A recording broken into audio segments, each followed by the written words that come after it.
And Rachel, over to you. Why don't you kick us Um, off? yeah. Hi everybody. Welcome to Nova Scribes. Who's the first time here?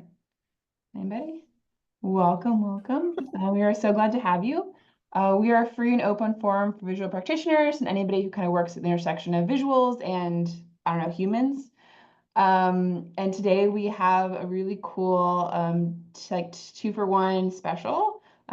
Brian's gonna walk us through a visual personal history, and then we're gonna have an author talk. We have a bunch of events upcoming. I would go to the meetup page and check them out. We have like all sorts of things happening. Brian's doing a whole retooling you series. Um, I don't have it open right now, so I'm not going to do that. But check it out. Join what's upcoming, and let's just get this party started. All Brian, right, how are let's get the you? party started. So, for those of you that are just joining us, we're going to drop this into chat. Nope, that didn't work. Hang on a second. We like to go into these things with an attitude of wonder, as in, I wonder what's going to break today. So, let's try that again. All right. There we go. If you don't mind just dropping into chat if you're joining us for the first time, or even if you're a long time frequent flyer like Nancy Heyer. Just drop in how you heard about Nova Scribes, and we'll be sure to use that more often. Before we jump into it tonight, we have recently moved into a different model where rather than asking you to pay $5 or $10 or whatever it is on Meetup, we've been asking for donations, and that's been really effective. For tonight, what we'd like to ask you to do actually is to channel your love towards our friend and colleague, Heather Martinez. Her husband, Ray, recently lost his battle to lymphoma. And if there's anything that you were going to do for Nova Scribes tonight, whether it was enough to buy a cup of coffee, just channel that to Heather. She really needs some help right now. Okay, so go ahead. Don't pay us. Don't donate to us. Click that link that I just dropped into chat and help out Heather. She is a dear friend. She was actually the first Nova Scribes presenter ever. Okay. Let me do a little bit of introductions then. So first of all, I'll get to Joran, but we have a couple of graphic recorders who are helping us out. We've got Casey Creech, and I've mic'd up so you can't say anything, which is like a dream for me. That's awesome. We've also got, love you, Casey. We've also got, here, why don't you slide over a little bit so that they can see it. Come here. Did that move? Yeah, did it twitch on its own? It did. Oh, it did. Oh, I got to turn off the AI. We're going to have to watch that. Here, hold on. Hold on. The camera's smarter than I am. Okay, I turned it off now. So we've got Casey Creech. Casey, go ahead and wave. Okay.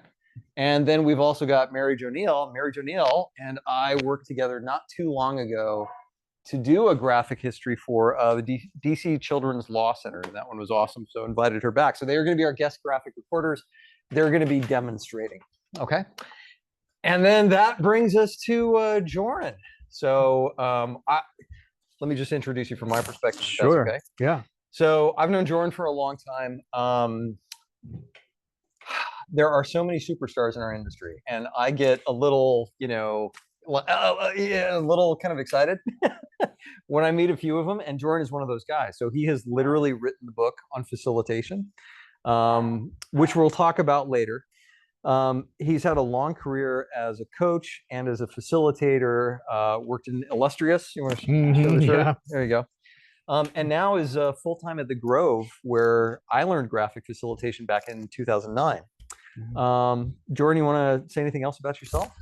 I mean, that pretty much covers it. All right, That's cool. Good. I'm just happy to be here. I'm honored to be here. Well, let's do the history thing then, right? Okay, cool. All right, so I'll tell you what. Why don't you pick the date for us? So when do we get started with like the Joran Oppelt story? Like, when does your career trajectory take off? What inspired you? What's the origin story? Okay. Well, the origin story was when I was born in 1976. Oh, that's a good one.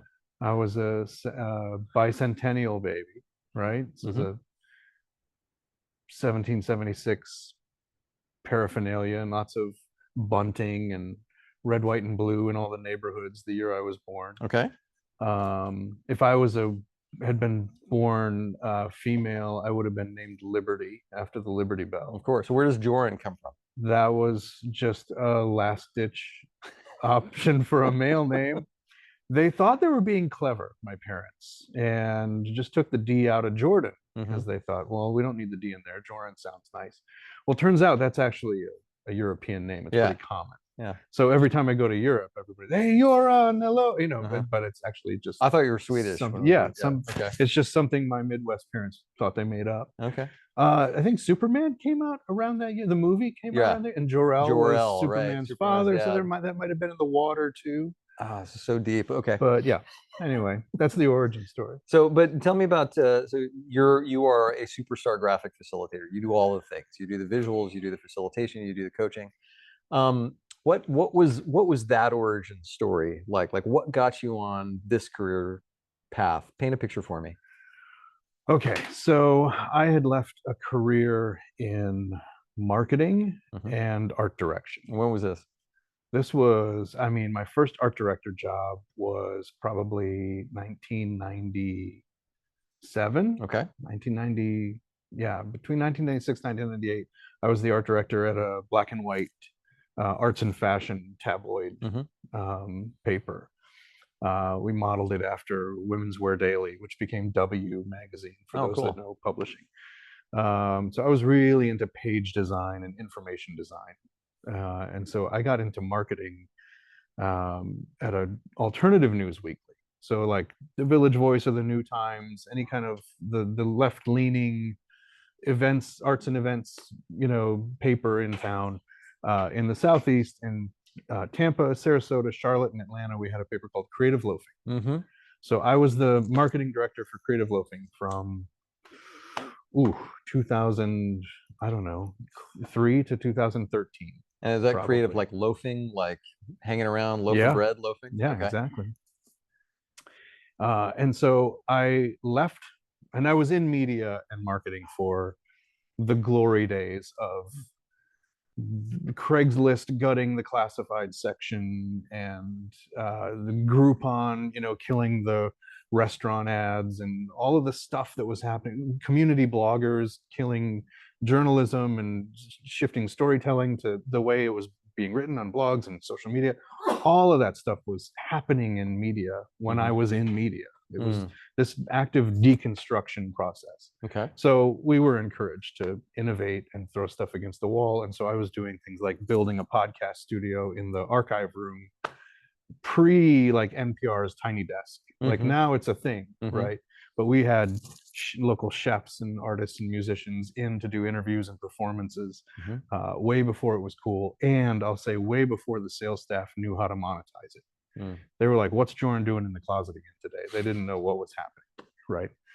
So we were very innovative in what we were doing. I managed a street team, and we did all kinds of fun things, huge events, Best of the Bay Awards, beer festivals, things like that. But when I got out in 2013, marketing had changed. It used to be, sponsor activation and events and things like that. But when 2013, all of a sudden I'm typing in marketing on Indeed.com, and it's like ClickFunnels and digital and web, and I'm like, this isn't marketing. This is not the kind of marketing I want to do anymore. So I needed to find something. So marketing had become a process and not a communication. Yeah. Okay. Yeah.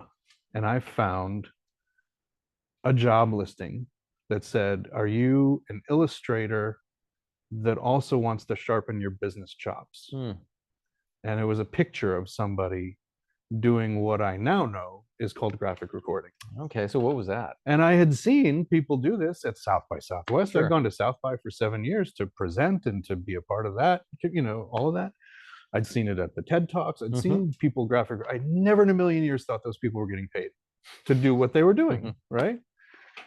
And I thought, God, I could totally do that. And so it turns out this company, Royal Innovation Design Group, was owned by my friend Michelle. And I said, well, not only can I do that, but I just got out of this marketing career. So let's talk about your content strategy, and let's talk about what events you're doing. And, you know, so that's when I spent about 7 years at Ridge, moving from graphic recorder to facilitator to what would be probably called a junior consultant by the time I left there. Okay. Yeah. So interesting. So you came at it from a marketing and an illustration perspective. How did you pick up the facilitation along the way? Was that at Ridge? Yeah, it was just like, I don't want to be over here on the side of room drawing. I want to Mhm. be facilitating the group like you're doing. Mhm. So how can I support you? Teach me how to do that. And one of the very first things Michelle handed me was that 6x8 orange, the Yes, Grove yes, strategic visioning agenda planning kit. yes. And she said, well, if you want to know about visual facilitation, here's a great here's a great first step. Hmm. Check out the work that the Grove is doing. Yeah, So that was when I was exposed to David Civic. that's really cool. So Yeah. when did you actually go out to the Grove and get training? And by the way, you were at Ridge from when to when? Oh, yeah, I should have prepared knowing we were going to timeline this. That's okay. Best guess. Well, that would have been 2015 to 2000. What's 7 years after that? 22, 22, 22. 21, maybe? Okay, 21, Yeah. 22. Okay. Yeah. So I put it in framework of the pandemic then, because that's kind of a nice bright Yeah, line, because right? that's when I started. Did you say the secret word? Nope. Oh. Thanks for being the host, Rachel. Appreciate it. If you need to lock out the host controls, by all means, go for it. I might do that. You're amazing. Could be worse. Go ahead. Yeah, it's true. It's true.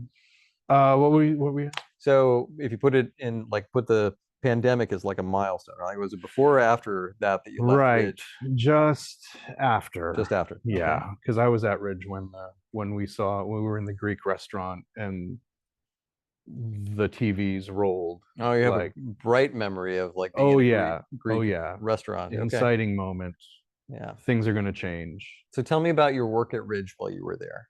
So yeah, when I was at Ridge, it went from me doing strictly graphic recording to training other graphic recorders so Mhm. that it could free me up to do other things, which Mhm. was directly support Michelle.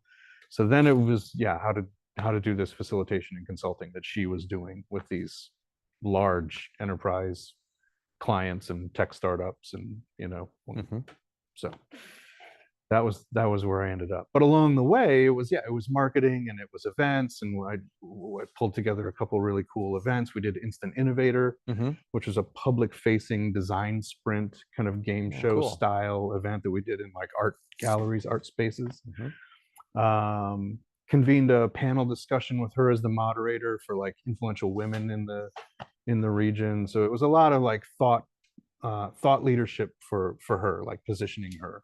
Mhm. And so, yeah, the marketing was a big part of it. Creative Cool. direction and marketing was also a big part of it. So tell me, it seems like a lot of there's not many, but the teams and the companies that employ graphic recorders and visual facilitators full time, that they do it to enhance their offering, right? And so like the offering could be team development or leadership development or organizational development, or as you were saying, like design sprints and design thinking. So what was Ridge's what was their value proposition? Yeah, I'd say that was probably right. I mean, Everything I just said. the visuals, well, I mean, we would go in and we would skill up internal innovation teams. Okay. So that was probably 70% of what we did. Mhm. And in that case, we were training the trainer on how to visually facilitate. And Got so it. a lot of that was baked into the process of what we Mhm. did. But there were also, just as you know, client meetings with clients where, well, we're going to have a graphic recorder there because that's how we work. Yes. And that's Yes. just part of the proposal. Just having it as a Right. part of it. Yeah. Okay. You mentioned that some of your methods at the time included the Grove strategic visioning methods, the Yeah. orange cards, where you fill out these templates, and then at the end of the day, here's your strategic plan. Yeah. What were some of the other methods that you all used? Oh man, game storming. We Mhm. talked about game storming Game a storming, Sunny lot. Brown, sure. The dynamic enterprise, which I don't was know that work one. Tell me from about that one. Herman Gear, Okay. which was one of her mentors. We refer to that model a lot. It's basically, it's kind of like the core prime Mhm. in McGough's stack, Yep. in that it's basically a business model canvas on the left and a business model canvas on the right, and then strategy and tactic on how to get How to to get that there. thing. Yeah. Right. It's a from to type thing. Yeah. Okay. Got it. Yeah. Yeah, you name it. All of the IDEO, explain, all Yep. this stuff. Yep. Yeah. Okay. So you Yeah. used some of the explain stuff. Yeah. Dave Gray. Yes. That's really, really cool that you brought in. It sounds like you were kind of, for lack of a better word, tool agnostic. That it was like, okay, if there's something out there that works Absolutely. for us, we're going to bring it in. Yeah. So you were with Ridge until 21, okay? Yeah, that Roughly? sounds right. Yeah. And so then after that, is that when you started Illustrious? That's when I started Illustrious. Okay, so When tell me we all about- got laid yeah. off, Ridge closed, Mhm. and I realized I found what I love. How do you Like, spell Illustrious? just like the Illustrious, just like the word. Got it? Okay. Um, So that and was I- 21. yeah, and I Okay. was like, I don't want to do anything else anymore. Yeah. This is what I want to do. So And Illustrious was a family business, wasn't it? yeah, my wife at the time, Jen, and I ran Illustrious for 3 years. Okay. And did largely the same work that we did at Ridge. Yeah. We did innovation training in the sense that we were doing like customer experience journeys and working with sales or product development teams. But what we leaned into, I would say, at Illustrious was OKRs and goal setting. Mhm. So we're really, You know, Joran, did a what lot with blows me OKRs. away about that is that boy, when you were doing the Illustrious stuff, I saw you all over the place. I mean, it was like every time I opened my phone, there was Illustrious doing something, you know? And it's hard for me to believe that it was just 3 years. You guys had such a big splash in what you were doing. I mean, there was a couple of books in there, right? a few. Mhm. Yeah. The first one was Visual Meetings Field Guide. Mm-hmm. And that was the how-to on how to run visual meetings. Just kind of like if you imagine like David Sibbitt's visual meetings, this was like a shorter, to the point. Yeah. You know, what are the things you need to know? But also brought up into pandemic era because Zoom Mural was a thing that was happening. Mural was a thing. And I was working with Mural as part of their associate consultant program, Mhm. which you know about. The And Playmakers, so, right? The Playmakers. Uh-huh. And so a lot of people were asking about how to virtualize their sessions. And this is something that I led the charge on at Ridge. When that TV screen scrolled across, you know, we were like, oh my God, everything's got to go remote now. How are we going to do that? Mhm. Mural just happened to be in our tech stack. Mm. We just never used it. It was called something. It was something- called something board. Jamboard? Nope. Mm-mm. No, something. But Anyway, all I remember, yeah, it was called something else. pre-Mural. Yeah, even the URL was mural.ly. It Yes, was called Murally, Yeah. yep. So we were like, what is this I thing? was thinking of something else. There was a predecessor to that. I'll have to look it up, but it was yeah, I'll look it up. But we never used it. We Mhm. had Proposify to build our proposals. We had all these things, you know, beautiful AI Yeah. to build our sales decks. And then we had this thing called Mural. And we're like, well, what is this do? And Board you open thing, I up had to a not think about board it. thing. Board Yeah. thing. Do you remember that? And we open it up and it's just a blank screen. Mm-hmm. And everybody's like, well, this is a waste. Why do we have this? And I was like, wait, no, this is it. This is everything. Right. I went back to like being 8 years old at the dining table at my grandmother's house, and I would design board games with pencils and paper. Like on the back of the Just- placemats. Just on, yeah, exactly. Uh-huh. I would make my own board game, and I would like, make up my own pieces and beg family members to play this new board game I Mhm. just invented, And when I saw that blank mural for the first time, I had the feeling that I had when I saw a blank placemat with a box of crayons. Yeah. It was like there is no limits to what we can do Mhm. with this thing. So we've virtualized all our workshops. That design sprint was like 5 embedded Ryan, murals we within have, each other. something going on in the chat. Can we Yep. pause for a second? Do you need some help? Yeah. I'll see what I can do. Okay. Sorry, guys. That's the fun part where you do public workshops. And boom goes the hand grenade. Okay.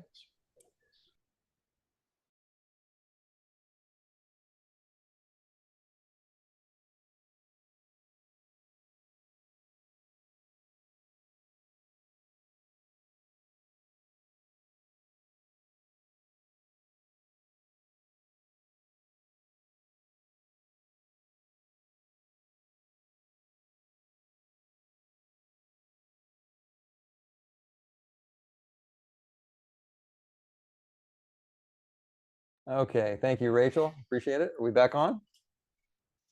Yeah, I just kicked someone out and deleting some inappropriate chat things. Yep. So Unfortunately, that is what happens when you do public workshops. So, folks, if you're on, I apologize for that. you know, Zoom bombers have been a thing for a while. Okay. We're going to move on. Okay. Was there nudity involved? Do you feel like you missed out I there? missed or- out okay. if it was good. Rachel, we good? Oh, sorry, I muted you too. I am still deleting some chat things, but Okay. You do what you need to. All right. Thank you. But that is not going to be a problem from that particular person anymore. All right, Joran. Sorry about that. Yeah, no, it's okay. Ah. Thank you, Rachel. Thank you, Rachel. Anyway, Mural was a Mural. godsend, Mhm. as we all know, right? Mural was, oh, and it moved again. Oh, The camera. we go into these things with an attitude of wonder, as in, I wonder what's going to break today. And today, it looks like it's the camera. Camera's smarter than we are. All right, stop moving. Mural, you were saying? Mural was a godsend in the pandemic. Mhm. And so, yeah, a lot of then what we did at Illustrious was take our kind of mastery of Mural and build Mural templates out of all the workshops we were doing. Mhm. So we had a customer experience journey Mural template. We had a story brand Mural template. We had an OKRs Mural template, you name it. There were templates for it, whatever it was. And so you not only got the session with, you know, with the team, but we then made those templates accessible to people. Yeah, and do it you themselves. actually, I remember buying some of your templates. Yeah. As a matter of fact, those were pretty great. And Yeah. just to be able to take them. What was cool about them is that they were like through designed from start to finished. Yeah. I mean, it wasn't just like a bunch of stickies all over the place. There was a background to them. You know, there was real art behind them. I mean, they were really pretty high end. I got and Jeff Nelson. I got to give a shout out to Jeff Nelson, who, you know, was our kind of talent manager, graphic recorder trainer at Ridge when we left. Kind of came with me to Illustrious and helped me create a lot of those murals. His illustrative style is a lot of what shaped that kind of realistic comic book style look. So you met Jeff at Ridge. Yeah. And then when Ridge shut down, the two of you went together into Illustrious. So Yeah. it was you, it was your wife Jen, Yep. and then Jeff, And then Jeff. Anybody else? And then we'd have the other graphic recorders, and we had a couple marketing people that worked with us. Yeah, but a small team. Nice.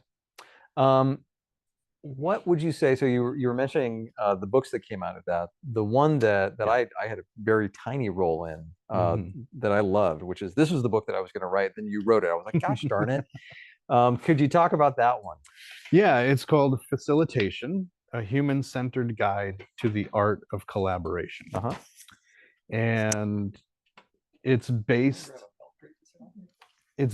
on integral theory, which is a kind of meta theory or theory of theories that, yeah, there it is. Look at that. And thank you, Casey. Look at that. It's right there. Rachel, maybe you can help us out with it. Facilitation, a human-centered guide to the art of collaboration. Joran Oppelt and Jeffrey Nelson. And Jeff Nelson, yeah. This awesome. This began as the facilitator training manual at Ridge. Yes. And so yeah, when we started Illustrious, we're like, well, wait, with all this stuff that we've been writing, what are we going to do with that? We can't just let that sit in the Google Drive. We Hey, gotta do Casey, something with it. who has been saying that they wanted to do a history of facilitation? We've had that on some of our calls, right? I think you mentioned this recently, and I remember it coming up in conversation. Yeah. So somebody said, Sarah Spencer hasn't been interested in Yeah, I it. don't was remember it Sarah Spencer? Was that it? Yeah. Okay. Well, what we've got to do is we just have to point Sarah to this book because Joran beat us to it. He actually starts in 1487 with Leonardo da Vinci, which is pretty awesome. No, I think it's before that with the Seriously? talking Wait a stick, minute. isn't Wait, it? wait, wait. Right here. Is that what that says? That's the people talking- invent the talking stick to facilitate equitable conversations. You're right. It goes early. Yeah, it's a long time ago. The invention of the flip chart, the invention of Toastmasters. I love the history stuff. I could geek out just on this. Yeah. Well, thank you for putting this together. Yeah. So what's in the book? Well, I mean, it's. And we've actually already done an author talk on this one, so we'll we just do a have. light touch. Yeah, it's the timeline from the talking stick all the way to Dungeons and Dragons. Yay! Right? Methods for unlocking empathy, tips for public speaking and active listening. Yeah, that's the thing, is that it's based on integral theory, so it's broken into 4 kind of competencies, and that is being, behaving, bonding, and building. Right? It's this I, we, it, it's kind of 4-quadrant model. And so the facilitator shows up kind of co-arising in all 4 of these quadrants all the time. And so we've identified lines of development in each of these quadrants. And there's a little self-assessment in the back for people to do, take a look and see how they're doing on their reading the room for their sense of humor, right? Which is like a cultural thing, which is in the bottom left quadrant in the we space, reading humor. But then that collection of jokes you have in your back pocket, Yes. that's a tool. That's a lower right quadrant thing. So there's this multi-dimensional approach to approaching group collaboration. Thank you. Yeah. So I've in that particular assessment, I've used that with mentees, because sometimes if somebody's saying, "Hey, I want to learn how to facilitate," I say, "Okay, read this, then come back and tell me." Because usually they come up to you, they're like, "Well, I need to learn how to write better on a chart." Right. I'm like, "Okay, try this," and then they come back and they're like, "I need to work on my synthesis, or I need to work on my listening." And so it has a way of really helping to, have a more sophisticated conversation when you're mentoring somebody and you're helping them out with their development. Okay, so you did illustrious from about 21 to like 24. Yeah, right? 23, I guess. 23. Yeah. Okay, so illustrious was 21 to 23. Yeah. Yeah. You get that? We got timekeepers back here. 21 to 23. And then what did you do after illustrious? Well, then I came on full time at the Grove. Okay, so what led to that? So you joined the big leagues, the people who and it came graphic full circle facilitation? because not only had I had connected with David and his partner Gisela, and I had been to their home, and they had just welcomed me with open arms, and he's been a friend and a mentor for a long time, all the way back to when I was at Ridge. And continued to do some contract work for the Grove too as an associate. So when illustrious needed to close, just or whatever, business turned, and I needed to find what's the word, gainful employment. Yeah, that's always a thing. Yeah, they happened to be looking for a senior consultant. So it's a strange full circle moment to be, the first thing that Michelle handed me was that APK deck. So for me now to be working for David, Gisela is now the CEO. Yes. So now I'm working for Gisela at the Grove, and it's been amazing to be part of that team, and the legacy they've built is it's breathtaking. So what is it like to be working at the Grove? Like, tell us a little bit about what what does a typical day working at the Grove look like? A typical day at the Grove for me is a lot of business development, a lot of responding to emails, sending emails, kind of monitoring my pipeline. But it's also, doing a lot of the product development side of things. I get to now touch and lift the hood up on things like the team performance model and the strategic visioning model, which I played with for so long, but like now I'm in the house, now I'm in the garage, that's really cool. And that also feels like a real honor, to be part of that team. And then I get to go out and work with amazing clients. The Grove's clients are, again, everything from enterprise and maybe some smaller organizations, but also education and universities, or people doing really great work in the nonprofit space. They've got a really great group of clients that runs the gamut. I'm curious. So what's your work tempo like? And here's what I mean by that. About how many facilitations? Not talking about design, not talking about prep calls, but like you're there either doing the virtual facilitation with a group or you're in the room. Yeah. What's your frequency of that? Like you do how many a week, how many a month ish? Yeah, probably one big one a month. One big one a month. So I'm prepping for a big one every month, and there might be some virtual remote, or we have a team performance workshop coming up. We've got that I will also lead. We also started a community of practice around the team performance model. So I'm leading those monthly calls too, and developing the agenda for those. So a lot of it's community building in the team development space, but then also the delivering the client work. Yeah, and I'm glad you brought up the team performance model because that's one of the threads that I'd like to pull through your personal history here. So the team performance model, just a quick elevator pitch on that. What would you say about the team performance model? Yeah, team performance model is a model and a system that organizations can use for their team development.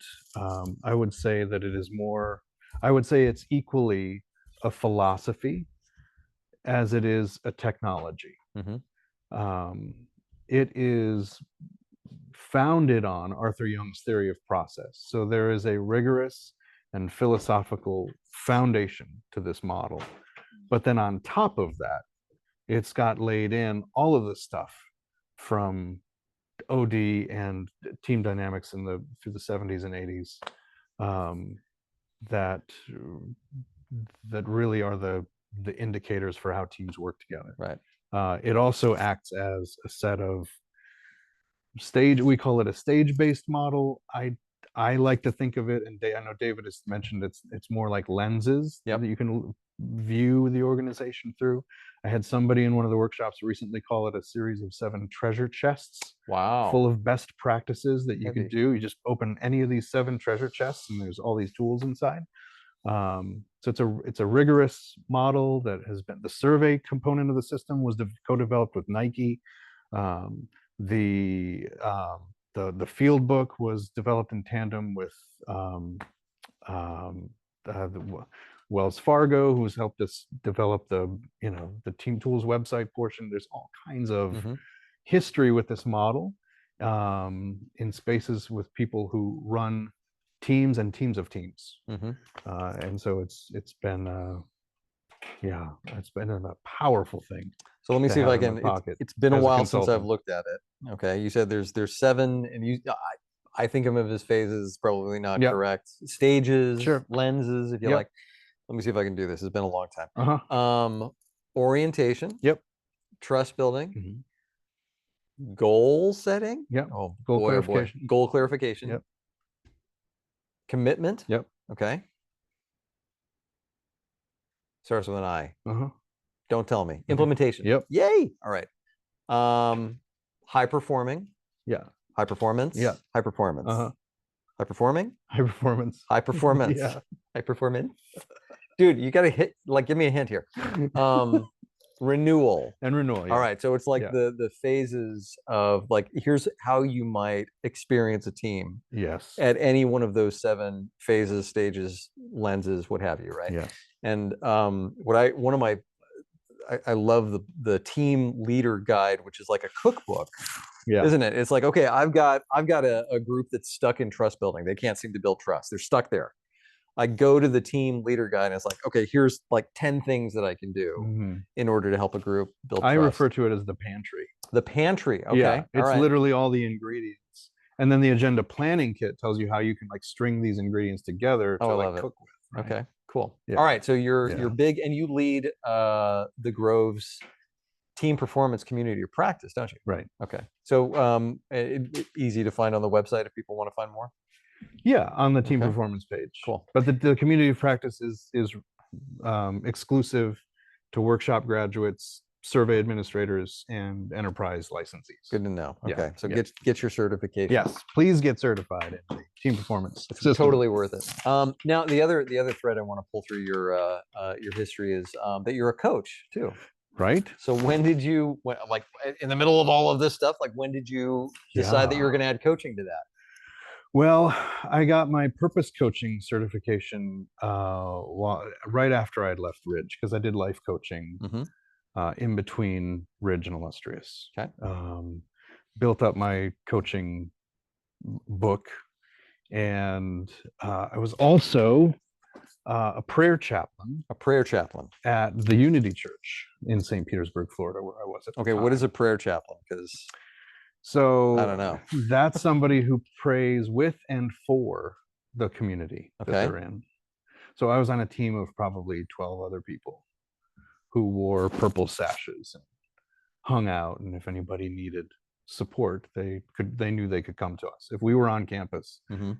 They knew that they Is could that come like to a us. particular denomination, or is it just your Unity, you're out which there? is Unity. New Thought, which Okay. is also like science of mind, and what's the other one? I can't remember, but yeah, New Thought is a whole like metaphysical branch on the tree of Christianity. Okay, I haven't heard of any of this stuff. And Right. this might be a good segue getting towards spiritual edge. Sure. All right, so like I said, I've never heard it. So how would you? This isn't Catholicism, right? This is like, Correct. all right. So tell me, like, what's the difference between this and anything else I might And have like heard of? mainline Christianity. Yeah, right, sure. Yeah. Okay. So in the 30s, in the 1930s, Does the timeline Charles go back that far? Charles, You're good. no, it doesn't. Charles and Myrtle Fillmore, the Mhm. founders of Unity, were exploring ideas in spirituality and philosophy that I think would probably align with, we'll say, the teachings of like, yeah, Carl Jung. I'm trying to think of what else was kind of happening in the space at that time. Yep. Um, 30s, that would have been Jung was 20s and 30s. and That's then right. into the 50s, we've got Mhm. like, yeah, Jean Gebser and Desjardins. Like, if there were fax machines back then, like Mhm. these people around the world would have They're like sharing ideas. would have shared ideas all the time, because there was something in the water. People were hitting on this stuff, and so Charles and Myrtle Fillmore in the States were, I think, one of those people who hit into this metaphysical branch of Christianity that was all about a direct connection to spirit. There was Mm. no like mediation, So I'm not going through a priest. I can have a Yeah, direct experience exactly. with. Exactly. And I think the UVP, if you will, Mhm.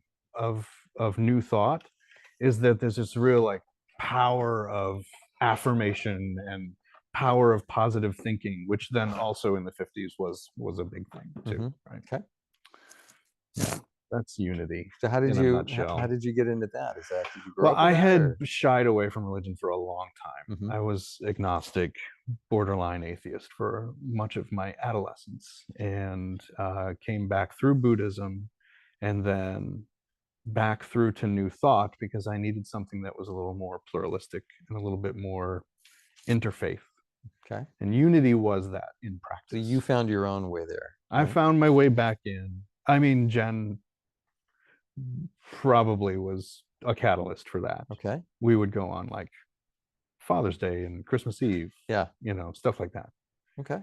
But eventually I was like, I could fit in here. Yeah, We could so go there- more than twice a year. Right. So we there's can hang out here. It's okay. there's a bit of a gap between let's go twice a year and now I'm a prayer chaplain with a purple, Yeah. So how did that It happen? was about a 5-year process Okay. where at the end of it, I was on the platform leading with people, and I was approached about joining the group of prayer chaplains, and Mhm. I had an allergic reaction to the word.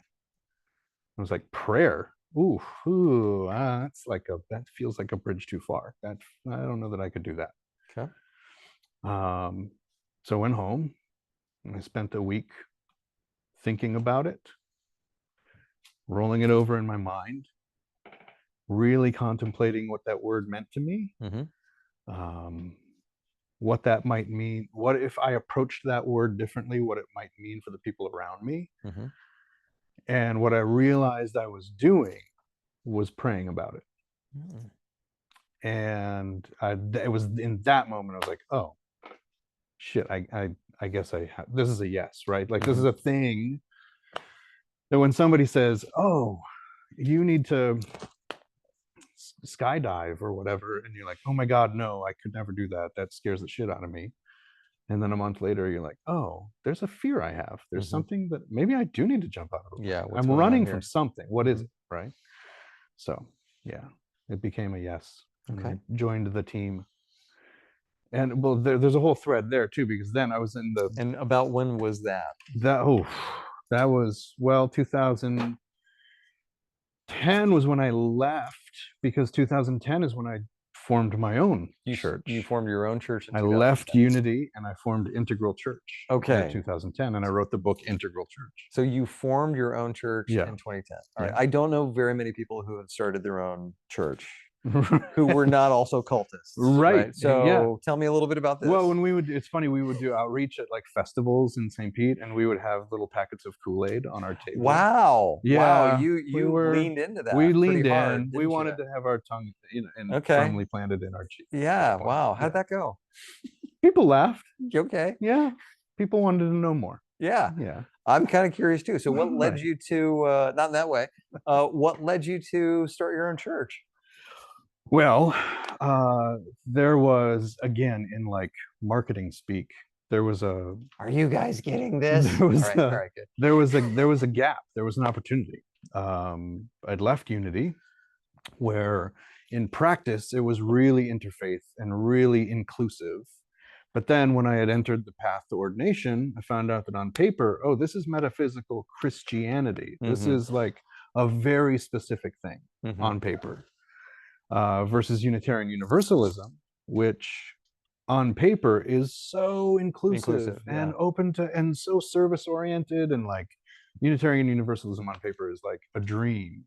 And then I would step into Unitarian church, and it was pews and standing and sitting and singing from the hymnal, and I was like, why is this so old-fashioned in practice? You know, so I couldn't find something that was the sweet spot for me. I needed something that was interfaith in practice that people could take up. It was also like circular and with no sharp edges and outside under the trees. Like we were in Florida, and we could always be outside in Florida. So why were we never outside? You know, like we just had a vision for something new and something different. Okay, so you were attracted to the philosophy of it, but you didn't find like in practice in the way that it was like the container wasn't correct. Is that right?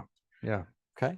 All right. So we built our own container. So you built your own container. So tell, like, if I were to go to, I'm going to church, right? So tell me how does like how does that go? I'm guessing I don't walk into a building with pews. So what am I experiencing? Oh, what, at Integral Church? Yeah. Oh, you'd have to find us in the park. I'd have to find you in the park. Yeah, so like we were outside, okay, out, down a dirt road. Like you'd have to find us for one. This sounds like a speakeasy. Yeah. All right. Yeah, totally. We were in circles under the tree, and I mean, it was like one day we'd have, you know, our Sikh friends, you know, there leading us in, you know, music and kirtan, or we'd have like our Muslim friends come in to talk about Ramadan and the benefits of fasting. The programming was different, and always celebrating other faith traditions and other teachings and other songs and music. And it's like, well, let's sing that song. Let's try that out. Let's try it on. Yeah. What does it feel like to read that Moda Ani prayer from Judaism? What does it feel like to say that, right? And so we would try these practices on in circle, and yeah, it was a really beautiful time. That's awesome. And so when did you start that again? That was 2010. 2010. Yeah. And how that long did you have that? It was about 10 years. 10 years you did that. Yeah. I went to Hungary, spoke at the Integral European Conference, connected with some integral practitioners there. They started their own integral church circles. Okay, so you're not the only person in the world that was doing this. There are other integral churches. Is that the right word for it? Yeah, there was for a time. Okay. I mean, Erzsébet and Caitlin are still doing them in Budapest, and amazing. Yeah. How did it end? 2020. The pandemic. Is that right? Okay. Yeah, we started to even do being Zoom outside. calls. You could like. Well, no, it went to Zoom, and we did I think 10 of those, and I was like, not the thing. This isn't it. This isn't what we wanted. What I wanted it. Right. And I just went on sabbatical. Okay. Which I'm still on. Okay. Yeah. So, but your question was about coaching. A little bit. Yeah, we started there. So yeah. The coaching practice began with me as a chaplain, began with me developing my listening muscles. Because when I got my life coaching certification. When was that? That was. Hey, Brian, can you move the camera again? Oh, thank you, Rachel. And Rachel, I'm happy to hear that if there are any tech challenges, you're just going to give it voice, because that's the only way I'm going to hear it. Okay. Yeah. Thank you. Oh. That's the wrong way. Yes, ma'am. I got you. You know, I turned this thing off and then it turned itself back on. Oh, it just came on again. Yeah, it did. I'm learning this thing. Hold on. Let me turn that off, maybe. All right. Hopefully that worked. Rachel, just give me the heads up if there's any tech glitches. All right. Okay. Thank you, ma'am. Yep. And also, if there's anything in chat that you want to bring into the space, okay? Yep, I will. All right. So yeah, if anybody wants to, ask Joran a question, or the recorders, if you've got a question about what's going on, just feel free to drop it into chat, and Rachel will give it some voice. All right. So you were saying, Yeah, just connecting the coaching thread, because Right. that's what your original question was about. So I had left Ridge. Yep. And you did the life coaching? And did some life coaching, Okay. or purpose coaching is what I called it. Did a lot of walk and talks with people around Crescent Lake and Nice. St. Pete, and developed my own coaching methodology around that, based on training and based on the chaplaincy. Like, so it was a very specific thing I did. But then ended up, the very first client I had at Illustrious was a coaching company. Interesting. And they needed somebody not only to coach their clients, but somebody to build internally their coaching program. Wow. So that was one of the very first projects I tackled, was coaching 100 people who were training to be coaches, who were coming out of therapy, coming out of like a practitioner-based Right. background, wanting to become coaches. Okay. So how would you were probably uniquely qualified to answer this question. How would you draw the line and differentiate between coaching and therapy? Well, they had to unlearn some things as former therapists, and that was to not introduce their story, not talk about themselves. As a coach, it's okay for you to do that. Not as a therapist. Not all the time. You don't want to do a lot of advice giving, Right. unless it's like technical coaching or process coaching or something, right? Right. But like, therapists were bound by ethics to not talk about themselves. And so that was something that they had to kind of break free from. And then making their own story part of the process was something that they needed to do. And yeah, there was some advice giving. Like, therapists, they couldn't recommend specific materials. There were all these things that they couldn't do. They were just, that their hands were off in some cases. And as coaches, we were encouraging them to, cobble together your offer, your niche, your approach, right, based on these materials and based on your story, which is how you're going to show up authentically and get people to want to be coached by you. So that was it was a really interesting process. So did you pick up anything from, do they have a particular perspective or an angle on coaching that you ended up adopting? Or did you say, all right, here's how to coach? Did you give them their methods?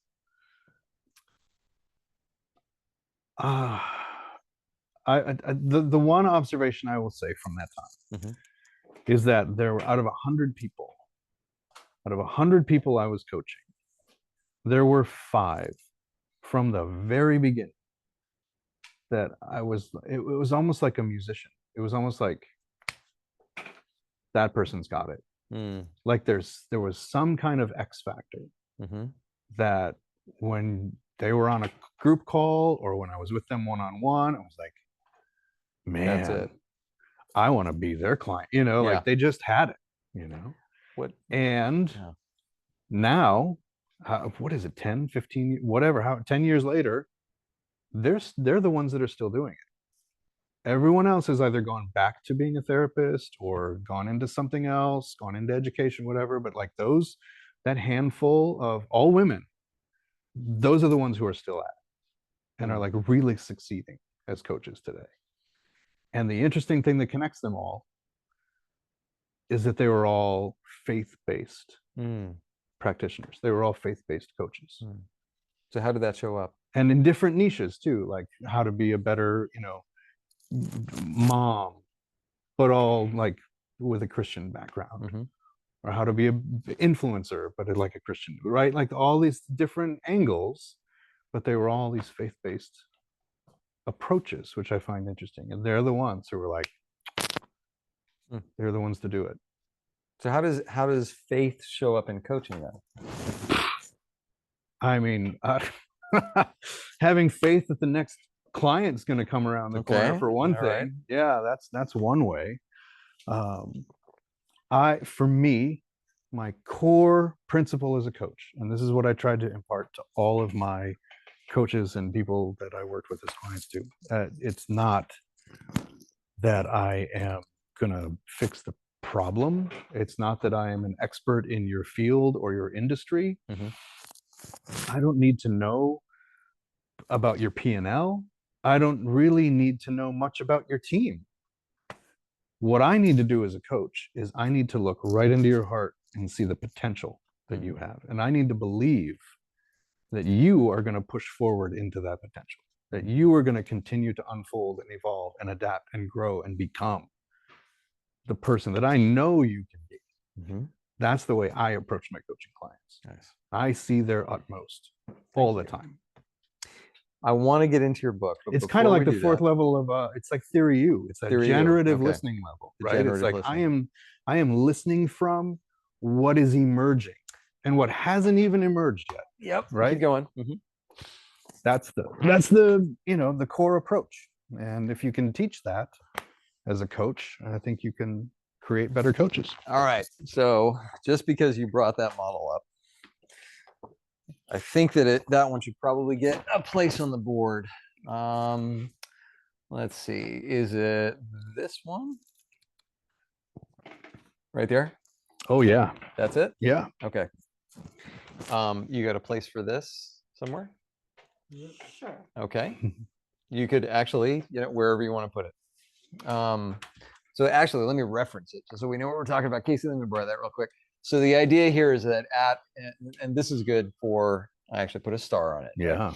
So at a superficial level, that's not fair to say that, but at like a surface level, when we're scribing, when we're in the mode of graphic recording, when we write down the literal, what it is that people say, we call those the events. That's reactive listening. If we abstract out away from those, we identify the patterns of events of these behaviors, the way that they fit and work with each other. That's called adaptive listening. Then if we look at the way that they actually support one another, which is to say, how does this one particular behavior support something else? How does it reinforce something else? How does it work against something else? That's called structures or creative listening. And then if we go deeper down the iceberg, so to speak, if we go really deep into it, and then we eventually get to what's called the generative level, which is going beyond the reflective mental models, but to say, all right, like what is in somebody's core? Yeah. What's really what's beneath that? What's beneath that? What's the sort of the rock bottom of meaning, I would say. Yeah. Right. Literally, it's very deep work. Casey, thank you very much. It's a great model. Thank you for bringing that one up. Yeah. All right. So speaking of Casey and Mary Jo, how are you two doing? Great. Great. What's great about it? We are just working with stickies over here. Working with stickies. Okay. Joran, do you want to do a quick scan through this and see if there's anything that you would Sure. like to add? Oh man. All right. Let me zoom in a bit so y'all Lot can of see. stickers. And heads up, we're moving the camera again. You mentioned about throwing ideas against the wall. Throwing things. What year was that roughly? What year was that when you were thinking about, it was somewhere in the 2000s, I wasn't sure. Oh yeah, 2003 was the paper. Yeah. Okay, okay. Yeah, for sure. 2003, got it. Anything else that you want to add to this? This is fun to look at. What was going on between, there was something between 15, oh, sorry. Between 15 and 21, there's something that went on for you, and I don't think exactly what it was. But you worked at Ridge? I worked at Ridge. Yeah. Yeah. So Ridge to 1521, Yeah. right? So Okay. that was instant innovator training innovation teams in enterprises to write their own internal innovation playbook, right? So standing up those innovation teams and encouraging the C-suite really to think about innovation not as something like IT that was in a closet. Oh, you need innovation, go down the hall and talk to Ted, like this is something that was scalable and a philosophy and a framework that everybody should be leveraging. So that was the work that we did. That's during kind of that like time. encouraging innovation in the C-suite at that Yeah. point. Yeah. Okay. So Casey, just because you've got a microphone on. Oh, sorry. Do you want to talk a little bit about your process and how you're doing this? Oh yeah, it's interesting because Mary Jo's been kind enough to do the writing, and I'm trying to keep up with the drawing. And Mary Jo, please push back if I say something wrong here. As Joran is speaking, initially we went through and we focused on the concrete things that were going on, based on the year, born 1976, Liberty year, and we just kind of captured the thoughts. And over time, Mary Jo was kind enough, I did a couple times, but she did the majority of the work here, was she would capture what he said on a post note put on the wall. Then over time, she's going through and just pulling off the post-it notes and then capturing his words up there. And I'm trying to keep pace with the artwork. A couple times I think I got ahead of Mary Jo by putting artwork up there that really didn't sync, but I had an image in my head. And what I'm relearning, and do this every time, words first, images second, right? So Mary Jo, what would you add to that? Let me give you the mic. Just working together is really interesting because we're like over each other, but we're also supporting each other. Yes. So it's working out really well. It's the first time I've done that. That's kind of cool. Kind of fun. Nice. Thank you. Thank you both so much. Okay. And Rachel, how are we doing in the room? Shall we transition on? Any questions, comments before we go and switch this into an author talk? Any questions with regards to the process of doing a graphic history? There's nothing showing up in the chat. Want to give people a chance to drop stuff in, but right No now, problem. good to move forward. I'll tell you, the way that we're doing this particular graphic history is sort of a one-on-one interview. You can do this, I think the largest group, Mary Jo, how big was the DC Children's? Yeah, we had about 60 people that were in the room on that one, that you can use a graphic history for. I'll drop a link into chat, hopefully. Nope, no, I'm not. I will drop a link into chat. Here we go. This way. Oh, you got a direct message. I did get a direct message, and I'm not sure what to make of that. Nancy, you asked, how do you do the spacing? And I'm not sure what you mean by the spacing. Oh, the years, I think. Oh, the years? Yeah. Do you want to use that reverse logarithm? Here you go. So Brian was laying out, because normally I spec with Joran and Mary Jo and Brian have done a lot more of these than I have. I expect one that happens is that a lot of the interesting stuff happened later. There's a lot of foundational work. A lot of the material comes in later. So we started off basically down here saying there's a shorter time period in the 70s. The time period in the 80s about the same. Then we make it a little bigger in the 90s. Then we started getting a little bit bigger and a little bit bigger and a little bit bigger beyond that. Yeah. So the same is true, Nancy, if you're doing this with the group, is that you will always get more content the closer you are to the present date. And so if you're spacing this thing out, just make sure you're allowing more space, closer to the present. Oh, and there goes the camera. Wait, I think I We figured have this another out. question. What is it, Rachel? Do you present to the audience after the graphic work is complete, or just give them the finished work to dissect on their own? Okay, so there's a whole, actually, Jordan, slide in here because now we're getting some good questions. So I think that there's an art to doing what's called a chart talk. And so what a chart talk is typically when the recorder will walk through the work that they've done and expound on it and sort of explain it. I think being able to do a good chart talk is part of being a graphic recorder. Rachel, is that kind of getting at the answer there? I think so. I felt like it answered. I don't know if Camille. Jordan, you want to add anything to that? Do you just like hand it to him? Yeah, I mean, usually I would do that as part of like a gallery walk at the end of a session, like ask the client to walk around the room, look at the work, and then like basically hand the mic to the graphic recorder and give them, like 5 minutes, 10 minutes maybe for them to do a quick rundown. And it's basically like what they heard. So they're walking you through the graphic record, but it's really just like what they heard. Yeah. Because one of the core principles is that you want to capture what was actually said in the room. Like if somebody said they had an excellent day, you don't write they had an amazing day. You write they had an excellent day, right? So making sure that you're reflecting the actual language that the group is using so that it's meaningful for everybody. So creating some safety is part of that. Like push back on Casey if what you heard in the room is different from what he captured, right? So yeah, I think that's part of it too. In the chart talks. I'll tell you, just in speaking specifically to the graphic history and the value that it brings. A lot of organizations will throw the word culture out there. The graphic history is one of the best ways to really get intravenous into the culture of an organization, because ultimately one of the best artifacts of culture is an organization's stories. And so if you're working in a large group, I think it's a good practice to get people into small groups and encourage them to tell stories about the timeline, or that look at the whatever horizon of time that you're looking at. And then maybe they come back to you with those stickies, but they also share those stories with the large group. And so as a cultural artifact, I've had clients who have taken graphic histories and printed them on the wall. There's one, I think we figured this out. If I hold my hand up, it follows your hand. No, it turns the AI on or off. That's a trigger. That's a trigger. So we gotta not use, I have to not be quite so Italian and put my hands up when I'm talking. Yeah, so anyway, it's a cultural artifact. There's actually a couple of well, now you're gonna tempt the thing. So anyway, let me keep my hands down. People will treat these things like scripture almost. They will treat them like sacred artifacts. Rachel, I'm seeing a couple of things pop up in chat.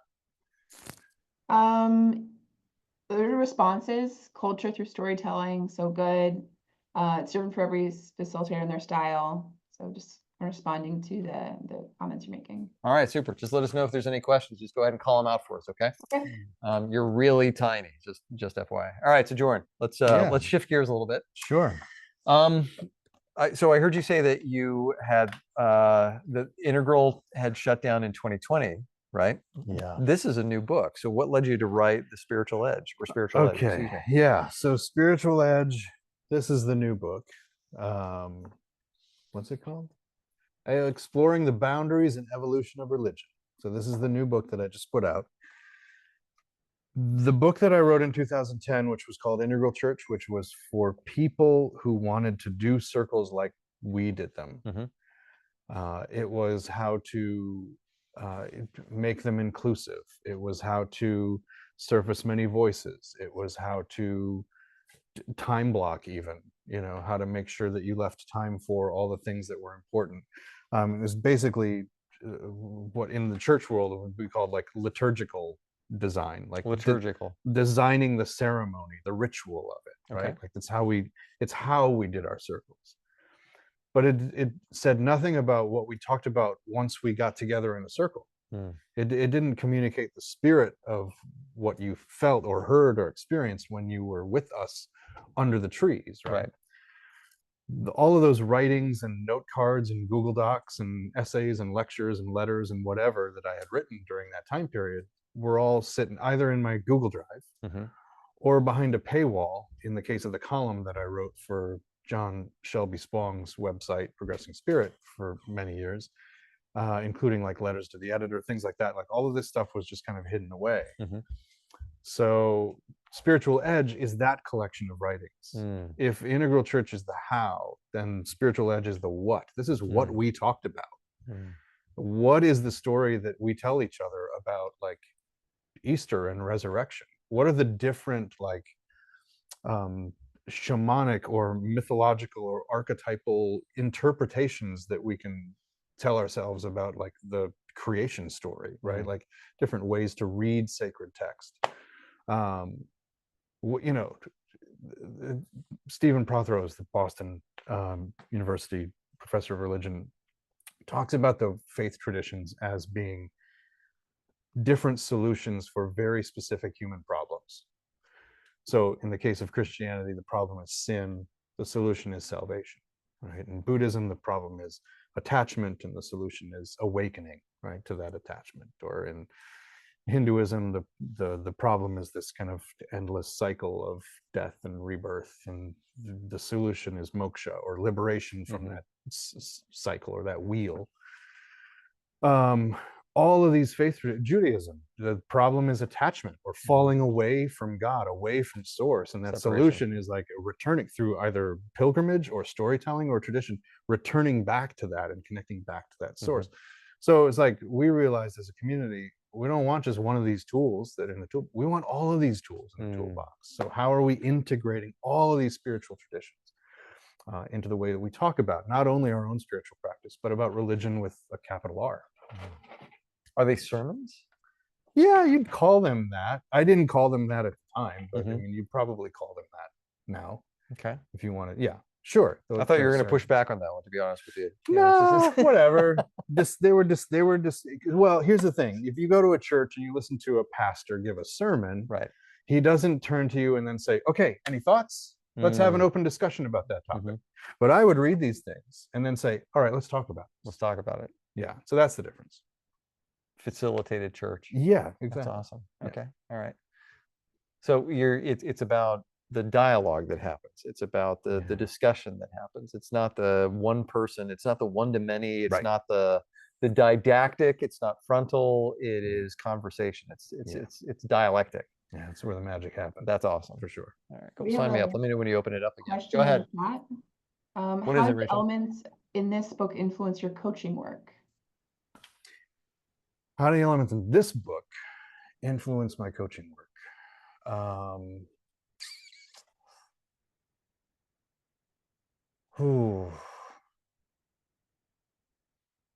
That's a great question. That is a great question.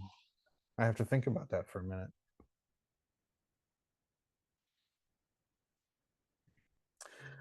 So these stories and sermons or lectures or essays or whatever are a collection of my thinking at the time. And I think that they're a little bit of a snapshot of where I was, You're where my hilarious. thinking was at the time. They could be about, one of them's about Reverend Dr. Martin Luther King and about what he called the beloved community. And it's a little bit of an indictment on, how we aren't so skilled at building that community. Now it's gotten worse. This was 10 years ago, right? And now we're in just a different climate, a different world. So I think that the state of mind I was in and the community that supported me at the time of me writing this book has set me up to think really pluralistically and in a more inclusive way for when I work with, and I wouldn't say it would influence my coaching work. I would say it probably more influenced my facilitation work than it did my coaching work. Coaching group work is more of like a one-on-one, but like the group process where you have to hold multiple perspectives, that's where this was like really sharpening the pencil on like, okay, if I read this to a group of people, what are all the different ways that conversation could go sideways? And then how am I going to respond to that? Like to your point, what was the quote you just said before the call started? Don't take it, Lori's quote. Never take a group to a place where you can't bring them back from. I was on the edge of that every time we met. Yeah. I didn't know who was going to be in the circle. I didn't know what their beliefs were. And here I am breaking some eggs and cracking it open. So it really got me nimble at like, okay, what might the group throw at me that I have to be prepared for? But less so in coaching. Coaching feels safer to me for whatever reason. Coaching is safer because it's one person. Wait, so you're worried about like a mob of people? Right. I'm worried about the pushback or how the group goes sideways. That's interesting. That's from interesting. a process standpoint. But when I'm coaching, I'm just leaning into the emergence. Okay, this is really interesting because I feel exactly the opposite of that. Well, so here's the thing, right? When you're facilitating a group, there is social pressure, right? Yeah. There are the other people that are there, and oftentimes these are colleagues and coworkers. Okay, and so are you good, Casey? Do you need anything? Oh yeah, take that one. So there's always a little bit of social pressure. And I think a skilled facilitator knows how to gently use that social pressure Yeah. to get people to not be quite so rigidly fixed in Right. their own position, right? You wouldn't say, hey, you're the only one that's holding up the whole group here. Are you sure you want it? Like, you wouldn't say that, right? Right, But you right. would, you might highlight, even using a tool like the gradients of agreement, Mhm. will do that, Yeah. where you bring out people's position and, it will Yeah. say, okay, there's a couple of people that feel differently here. So I find that with a few exceptions, people tend to be on pretty good behavior when they're in a large group, when they've got the eyes of their colleagues. Mhm. I get scared of the one-on-one, behind closed doors where it's just me and this other person who's usually a lot bigger than me Yeah. because I'm not that tall, right? And so like, what happens when this person, decides that, oh, this isn't working out? They flip out on me, Yeah. right? That's interesting. Yeah. That's the inverse. Because they have nothing beholden to me. They can treat me like however they want to in a Right. one-on-one coaching scenario. Yeah. Yeah. Yeah. I feel much safer one-on-one. Okay. All right. So you brought this into the world because your previous book was about the container, Right. and this book is about, all right, this is what goes into the container. Yeah. This is Yeah. the stuff in the middle. Absolutely. Okay. Yeah. How have you used it since bringing it into the world? The book? Yeah. Mhm. Oh, well, I mean, it's like once you write a book, you never want to look at it again. Yeah, So that kind of sucks. Yeah. it's out and now it's done and I don't have to read it again. Right. I read from it at the release party that I just recently did in Mhm. Asheville, and yeah, like reading it out loud to people was It's hard, isn't it? interesting in a way, but then people, again, like I was going to do a whole like reading. I'm going to read sections and then have a little Q&A thing, but I read one section and then I was like, I can't just roll in. My facilitator took over. It's like, does anybody have any thoughts about what they just heard? And it immediately became a facilitated conversation again, where I only got to Yeah. read probably 3 sections where I had planned to read 5. But it was a great conversation we had at the reading. This gives me an idea. Okay. Would you like to read a section out of your book, and then we can have a conversation about it? This is unplanned, by the way. It's completely extemporaneous. You want to pick one? Yeah. Why don't you vamp while I'll look at vamp the a little bit. All folded right. So, well, corners? I'll vamp while he's doing that. Okay. Rachel, how are we doing for questions and comments? Good. Just I guess confirming group dynamics can Okay. be difficult and different. And Rachel, thank you for volunteering to tech host. That was another kind of like last minute ad. I really appreciate it. Really needed you, as it turns out. So thank you for that. Here's a question. Yeah. How do you handle the unexpected, Brian, when a group dynamic has gone off the rails? You're asking me that one? Okay. That So was this your is name was in Joran. it. Okay. All right. Well, so here's the thing. Groups go all off the rails for all kinds of reasons. Okay. I think that they roughly fall into 2 categories. Okay. So if we look at resistance can be resistance to the process, okay, which often shows up as a resistance to the facilitator, but the facilitator is the lightning rod, okay? The facilitator can get, and I have been, attacked verbally because a participant didn't like the process that was happening, usually because it wasn't going their way. So you can have resistance to the process, number one, okay? The other thing you can have is resistance to the outcome. So that is, one person goes in, they have a very fixed agenda, and for whatever reason, they don't want to, follow wherever it is that the group is going. I think the second, it happens all the time. Now, it gets to be a problem when someone decides to disrupt the experience for other people, and they do that in all kinds of different ways too. They can do it by grandstanding. They can say, what this is all about, and they raise a non-issue. Okay. I think having a good awareness of cognitive biases, heuristics, mental models, prejudices, the traps that people fall into, and you can, research cognitive biases. I might gently point you in the direction of red teaming by Bryce Hoffman. He's got a really good example of some of the cognitive biases and the traps that people will put out there. Things like red herrings, things like ad hominem attacks, that when you see these things get thrown out there, that that's a smokescreen for somebody not getting their way, okay? Those happen all the time because, oftentimes the group will go against the individual. That's why we facilitate. Resistance against process is something different. That shows up as, I don't know if this process that we're doing is going to get us the outcomes that we want. Okay. Now, if that happens, that may also be smokescreen for somebody being concerned that they're not going to get their way, which can happen. You know, people go into facilitated meetings for all kinds of reasons. It might be to build a program, and somebody's pet project is going to go away, right? But if it's a resistance against the process, I don't know if this is going to get us where we need. What I personally do is I keto that stuff and put it right back on the group.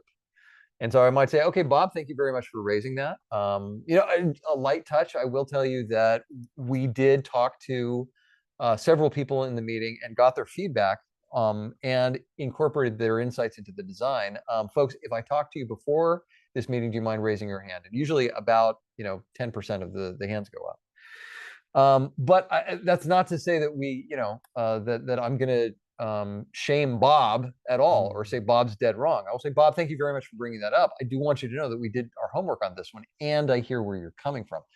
Who agrees with Bob? Who feels the same way? Bob, that might have been really hard for you to bring out there. Does anybody agree with Bob? You know, maybe a couple of hands go up. Okay. Thank you. I appreciate you bringing that up. Does anybody disagree with Bob? Does anybody feel like this is going to get us in the direction that we want to go? So again, I put that back on the group to do, right? Now, if there's a majority of folks that feel like, in fact, this is not getting us to where we need to go, I say, all right, give me the benefit of the doubt. Let me walk you through where we're going. I'll show you end to end. And after that, if you still feel like it's not going to get us there, what would? You know, is there any, let's make some dynamic changes to the agenda on the fly, which is one of the reasons I like to do agendas on sticky notes, so that we can swap things out if we need to and be a little bit more dynamic. So all of that to say, so if we deal with resistance, it shows up in two ways. One person isn't getting their way, or they've got resistance to the process. And I think, you know, depending on which one, if you can suss out which one of those it is, you've got two different ways of dealing with it. Hope that helps. Anything else in chat before we go back to the book? Can we do a reading? Nope, I think you're good to go. All right, so Joran. Okay, I found a section that I think would be short enough and appropriate. And it was actually a recent addition to the book. I actually put out a workbook that accompanies the book with some of the writing prompts, envisioning exercises, and, you know, activities, written activities in the book, all collected into a spiritual edge workbook. My partner said, I don't know how to read. I don't know how to approach the workbook without something telling me what I'm reading. So it inspired me to write this intro to the workbook about the word God, because it can be a trigger for people. And I liked it so much that I included it in the book itself. So that's the section I can read. Okay. This chapter is called What Even Is God Anyway? Back when I was hosting integral church circles, I would open each one with a few words about God. I would stand beneath a big oak tree, talking points scribbled on a 3x5 note card, surrounded by friends and family, with the sunlight bouncing down around me through the leaves and branches. You see, the word God would come up a lot. It would come up in story, scripture, and song. It would come up in conversation. And how were we, especially in an interfaith and pluralistic setting, to know that we were talking about the same thing? Additionally, some people came from backgrounds of religious trauma and abuse. So in an attempt to increase the psychological safety in the circle, I would usually explain that God and words like it, higher power, mystery, thou, etc., should land in the center of the circle and not on each other. We may then choose how we'd like to interact with them. And I invited everyone to filter those words however they saw fit, allowing them to transmute and shapeshift into whatever words made sense for their heart and mind. Maybe they preferred the words universe or fate. Maybe they had a more symbolic or shamanic conception of God as a large, life-giving tree. In recovery circles, we even hear stories of people identifying their higher power as an old shoe. And the idea of God is personal. There are as many concepts of God as there are people. And my hope was always that people left our circles feeling empowered to think about God in more personal ways.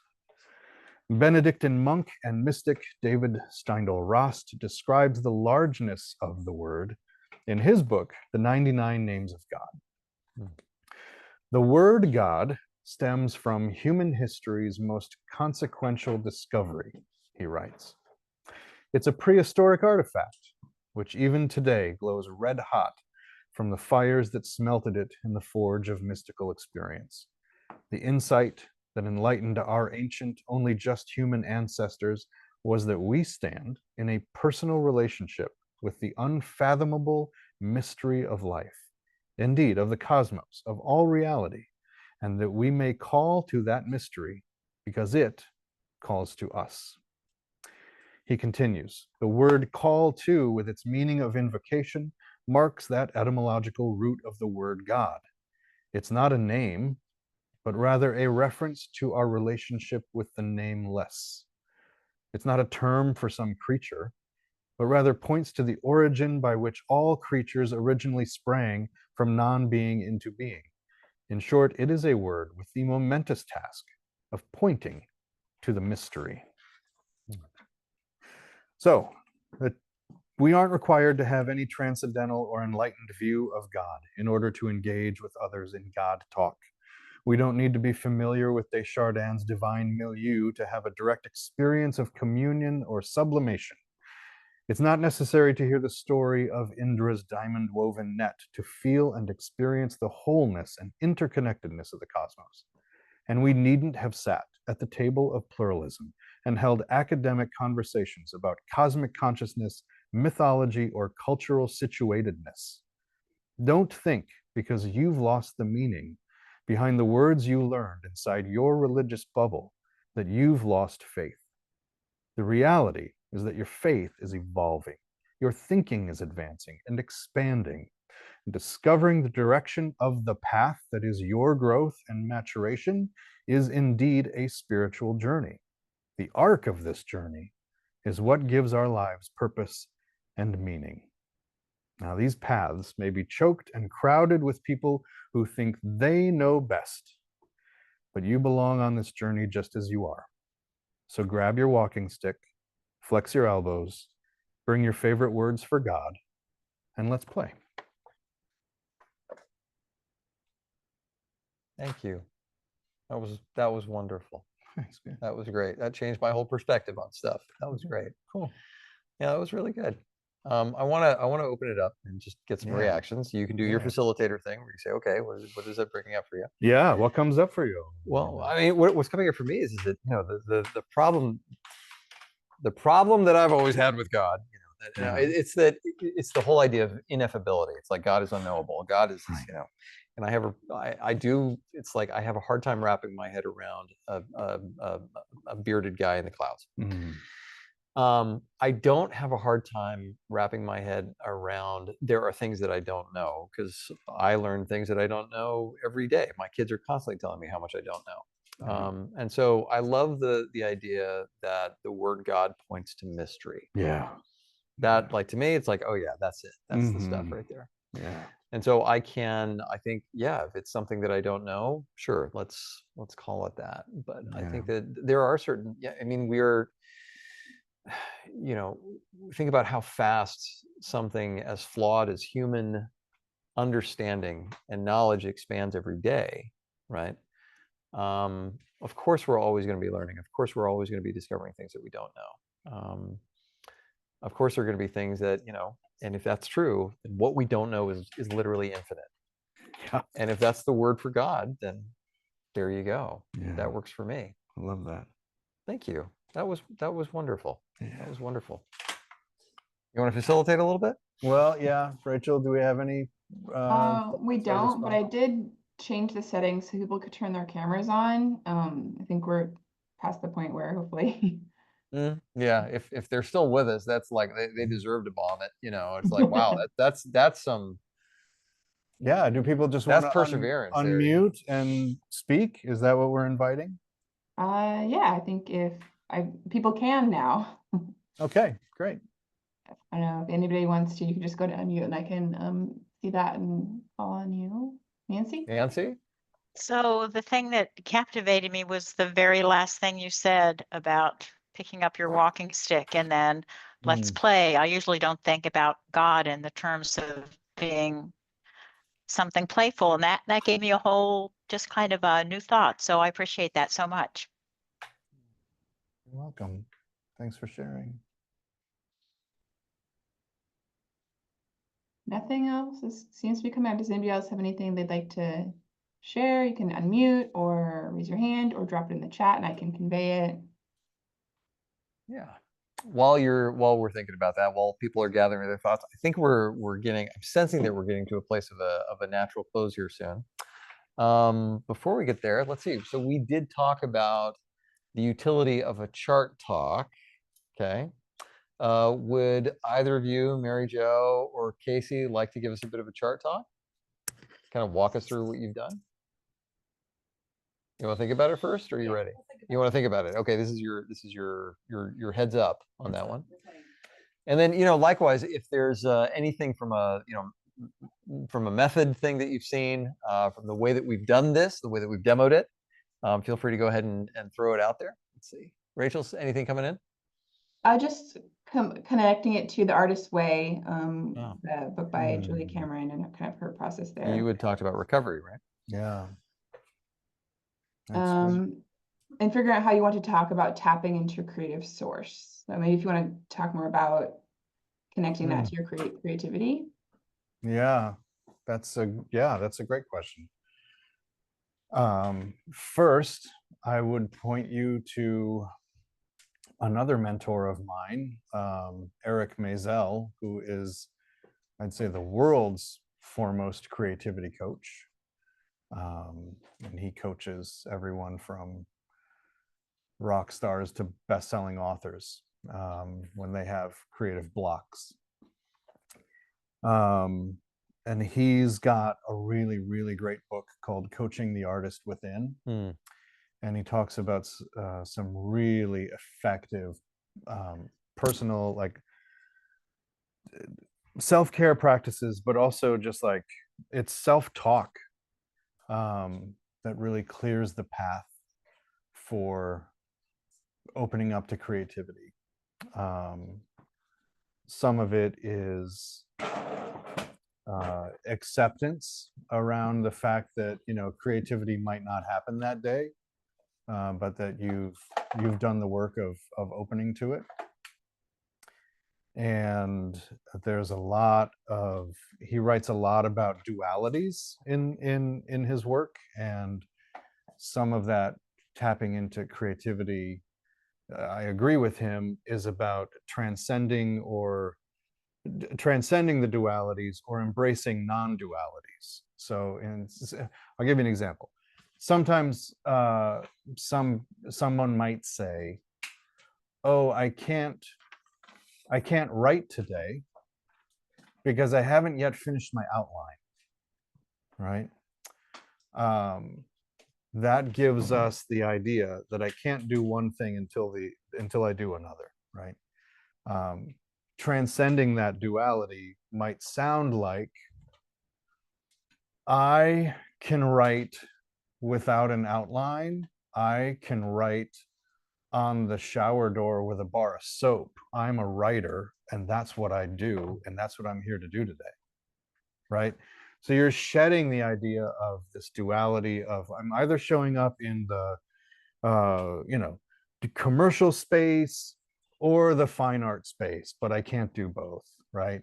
I'm either showing up for myself as an individual or I'm giving back to my community, but I can't do both. And that's what we're always doing with these dualities. We're stretching ourselves and trying to tip over into one side. So the key to creative blocks in his work, and I agree a lot with it, is transcending that dualistic thinking and really embracing non-duality. I would also recommend Stephen King's book On Writing. It's literally called On Writing.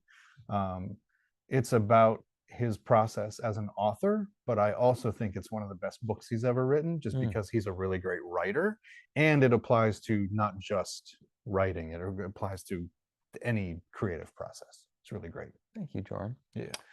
Rachel, anything else in chat? Nope. Does anybody have any final thoughts? Okay. Let's see. Grab your microphone for me. Okay, I got your So, Mary Jo, Casey, can I turn these over to you, and can you walk us through what you've done? And I'll be the cameraman. Okay. Here you go. I guess I can go. We started in Thanks, sir. 1976 when Joran was born. You kind of have a European name. It was the bicentennial, which is a big point in our history as a country. Also a big point because Joran was born that year. And his parents played with his name. Yep. They thought they were having fun. And yeah, yep. And then come along, that's the 70s. We kind of skipped the 80s. Not a lot going on, huh, Jordan? Well, I was young. Okay, Favorite well, band from the 80s? Oh, Kiss. Kiss. ah, Kiss. that could be in there. That's wonderful. Kiss. Then we got to the 90s, right? You're an art director, marketing. You mentioned arts and fashion. I think it's the W. What's the W? Stan? magazine. It's a magazine. Okay. And there's something came up. You mentioned you were a superstar at some point. That use the term superstar in that phrase. Oh, I don't remember that. Yeah. Who did I refer to as a superstar? You said something about, I remember you used the word superstar in this phase somewhere. I just missed it. Maybe it just, Where did your superstarness come from?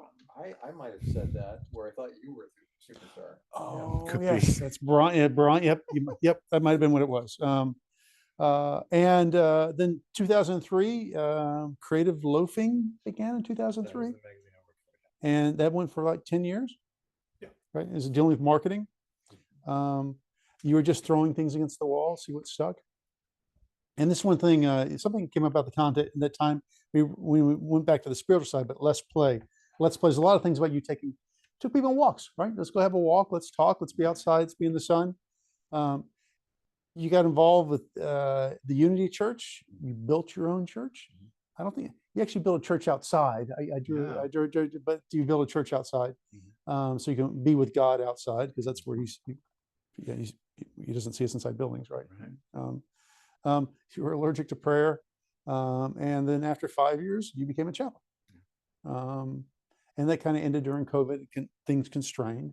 One of the big things in COVID was, did we capture mural? Oh, mural was one of the godsends that came through mural with COVID.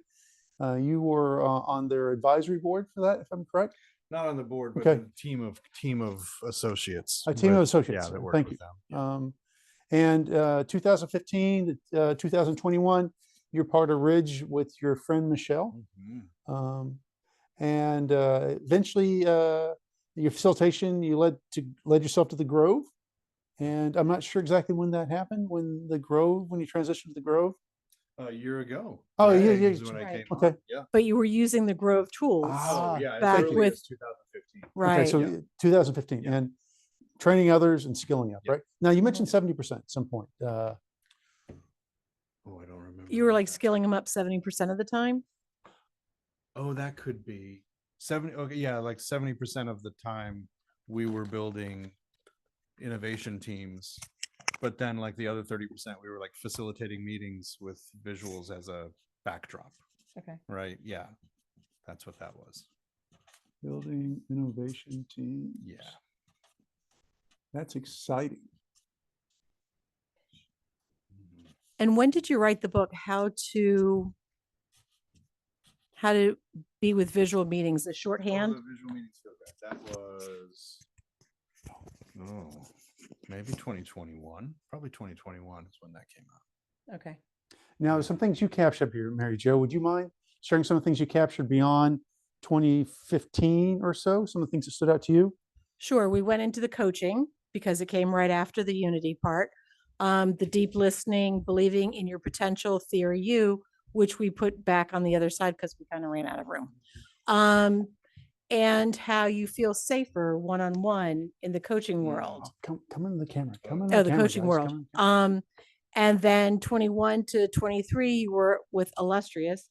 We may have spelled it wrong, but there was, It's okay. Close enough. Goal setting, and you wrote in 23 the human-centered guide. Yeah, facilitation. Uh-huh. Yeah. And then 23, between 23 and now, you went to the Grove. for team performance and focusing on certification. And in that book, you talked about the pantry, the shorthand. There was, That's the team performance leader's guide. Is that what I consider the pantry of ingredients? leader's guide, Yeah. right? And you had the quadrant, which is I, we. Yeah, that's part of this. Okay. Yep. All right. Cool. And then we have up there the spiritual edge. What is the story's meaning? With a capital R for religion, and it's more conversational. Yeah, great. Yeah. And that really influenced your facilitation work. What are we missing? Anything? What are we missing? I mean, we didn't even get into the thread of me being a professional musician. We for didn't many do years. music. We'll have to save that. But yeah, it is interesting that that's missing from here because that is so foundational to everything. Oh, even the metaphors I use in my work are musical, So yeah, music is a big deal in my life. Yeah, cool. But I think the one thing that stands out is look at over there. Let's play. And how did we end the reading with like show up and let's play? Like just the stuff that happens that's play oriented. The God talk, and then the fact that I referred to mural as a godsend. I don't know. There's just threads that kind of show up throughout that I think are interesting. It's cool to see. It's fun to see it all. Like And you're also under mural because you also mentioned about playing as a kid with games. That's right. Right. Yeah. So it kind of play and God is all throughout. Yeah. In art. Yeah. Cool. Well, Casey, Mary Jo, thank you so much for doing that. Come on, let's do a group photo, folks. The one thing that this is missing, and you can do it after we close, we need to get your signatures on this because this is an amazing piece of work. So I'll scan it and I'll get it out to you all. All right, we'll go ahead and do a wrap. Before we do that, go ahead and hop in there. Again, just as a reminder. So we are asking. Do you want to stand on the milk crate? Scoot over a little bit. So anything that you might have sent towards us, please channel it towards Heather Martinez. Again, she could use a little bit of help right now. I just dropped her GoFundMe into chat. And thanks everybody for coming. We will take this thing off the air. Bye, everybody. Bye.